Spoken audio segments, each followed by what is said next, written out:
Welcome to another edition of Book Bandit.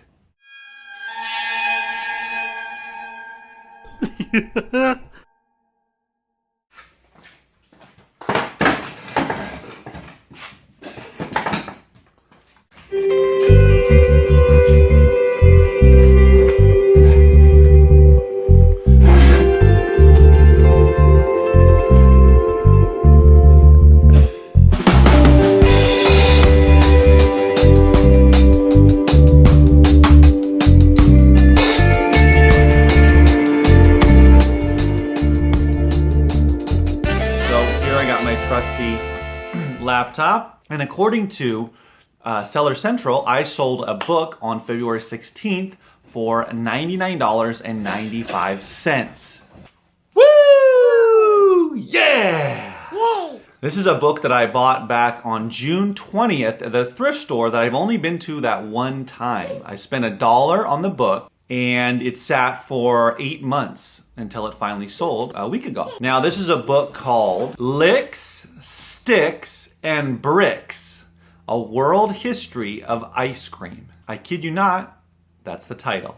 It was a big book, it is a big book, and I found it actually still shrink wrapped. Never used before, never cracked open, so I listed it as like new. It's a heavy book, very heavy. $1 to buy it, sent it into Amazon, it sat for 8 months, took up some space, and it sold. So Amazon paid me $80 for a book that I spent $1 on, plus inbound shipping, plus storage for 8 months. So a couple of bucks at most that I spent on this book. So about $78 in profit. Now the interesting thing about the book is when I listed it, it was ranked 1.8 million, which is a comfortable sales rank zone for me. And I recommend that it be comfortable for you, well, unless you really like to sell books very fast.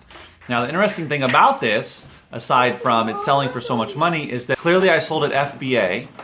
But the interesting thing is, when you look on the listing right now, okay, so the first interesting thing is it was ranked 1.8 million. And if you look at Camel, which only goes back to July of last year, right before that I bought the book, the sales rank dropped between July until I sold the book from 2 million all the way down to 4 million. So that says to me that there was a sale soon before I bought the book. This book does sell, not very often. It might only sell maybe 2 copies a year, but it is selling, and there is a very slow but a somewhat steady demand. I bought the book in June. Now listed it, I was only FBA offer, so I listed it for $99.95, from 2 million to 4 million.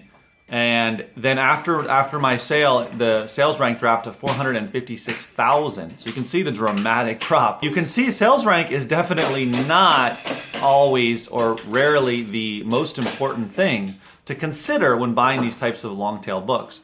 Don't be scared away by 1.8 million. What if you found the book and it was 3 million, 3.5 million, 4 million? Would you list it? So some of the things that made sense for me were that I was the only FBA offer, that the lowest offer was very, very high. Currently, there are only 15 offers on the page, none of them FBA. And there are 2 offers that are lower than my offer. They're $52, about with shipping and handling, about $55, $56. And also, if you look at Camel, and the price history, there was actually the $53, around the $52, $53 offer has been there since at least I bought the book, or July, June. So there have been 1 or multiple offers lower than mine, but the buyer came along, the right buyer came along, and they wanted the book faster. Perhaps they were a Prime member, perhaps they trusted Amazon dealing with the book, or also they might have wanted it like new, because the other 2 copies that are $53 are good and very good. They were willing to pay about $44 more for the Prime like new offer. So now, is this all FBA? Partly FBA, partly luck? Well, considering that they've spent almost double what they could have spent on another copy, it says to me that Prime or FBA had everything to do with it. That FBA had more to do with it than anything else. The difference between very good and like new, it depends on how someone is deciding or grading very good. But perhaps they just wanted it brand new in the shrink wrap and they were willing to pay the money and they wanted the book badly. So I feel like this is the kind of example where FBA comes into play big time. and sticking to your price point. I listed it for $99.95 because I felt it would sell for that, even though there was, I don't know when I listed it if there were $53 offers, but I'm guessing that there were. And so I was, willing to sit on it and got the sale. So a lot of times, people will say, oh, well, even though you're FBA, you want to compete with the MF offers because it's long tail and you want to get that sale when it comes along. So that's up for debate. If I would have dropped it down to $55, $59, it probably still would have sold, but I would have made $40 less.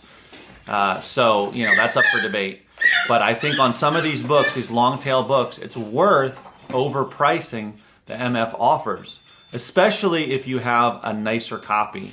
If I had a good copy or even a very good copy, then I probably should or would have priced it a little bit lower. But considering that I had the like new copy, which is basically new, I could price it higher for the right buyer to come along. This is the kind of book that you can sit on. I could have sat on it for another year if somebody had bought the cheaper copy, and it probably still would have sold, because the rest of the copies are $111 and more. Most of those other sellers are mega sellers, so they've got tens of thousands of books sitting on their shelves, and they're willing to just sit on it for 5 years until it sells.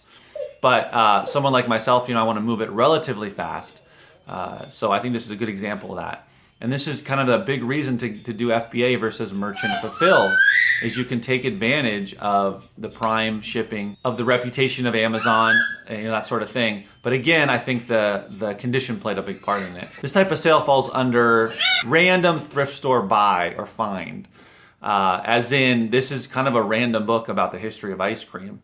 And it's not a textbook. This is not something that you're gonna find anywhere really, because there's only 15 copies on Amazon, so there's not very many copies floating around. And it's the kind of book that when someone buys it, they're probably gonna keep it and hang on to it for a while. That the book is it's a very particular niche. It's food, so it's not a cookbook, but it's food, falls under that. But then it falls under ice cream, and ice cream's clearly a big, there's probably a lot of cookbooks about ice cream and sundaes and whatnot, although I don't see too many, but desserts. But this is specifically history, history of ice cream. Not only, not just history, but world history of ice cream.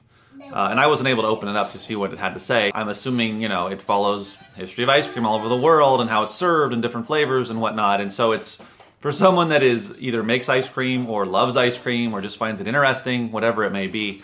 But it's kind of a niche topic, very specific, right? I don't see too many books about ice cream, let alone about the history of ice cream. And it was a very big book, very thick and lots of pages. So there's probably lots of very, very juicy details and very specific drill down types of examples in history and biography and that sort of thing, and information that you can't find anywhere else. Where else are you going to find a book or information about the history of ice cream, right?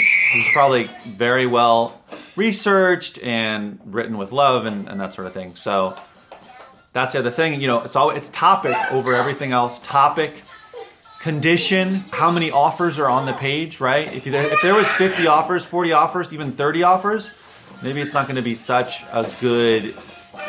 Perhaps it should be. I would list it much more aggressively, just really try to get that sale. But because there's so few offers and no FBA offers, that's the other big one. That it was definitely a good buy and a good flip. So keep an eye out on these type of books. Even though it's big and bulky, only costs $1. And when you find those like new, very, very good condition books, you want to jump on those. And when you see the listing is so high that the lowest price is almost $60, it's definitely worth buying, And if you can look it up on Camel and see that, oh, well, there's one that probably sold recently, then the chances are I could sell another one. Think strategically, well, if I'm FBA and there's no other FBA, probably have a good chance of selling it, so I'm going to go for a higher price, wait on it, sit on it. So yeah. So this is a great example. I love to go back through my sales and find these types of sales, because they happen. And when I made the video, a month ago, a few weeks ago, about creating sort of an ongoing daily sales, compounding your efforts, this is what I was talking about. These older books that you buy that are long tail, that sell for a lot of money, they're going to start popping up more frequently. I'm willing to bet in a year, towards the end of the year, I'm going to be having these types of sales basically weekly, if not multiple sales like this every week. I get big sales like that during the peak months, right? August, December, January, back to school and holidays. But the other months, these are going to happen. It's going to happen throughout the year, and you just have to find these books and send them in and be willing to sit on them. So this was pretty exciting sale and delicious sale on top of that. So get out there, find those niche, random, very high priced, non-FBA, few offers books when you're out there, right? This is a thrift store find. Find them at thrift stores. You can find them at estate sales. Sometimes you can even find them at a Friends of the Library or a book sale. They're out there. Keep your eyes peeled. Remember, keep booking.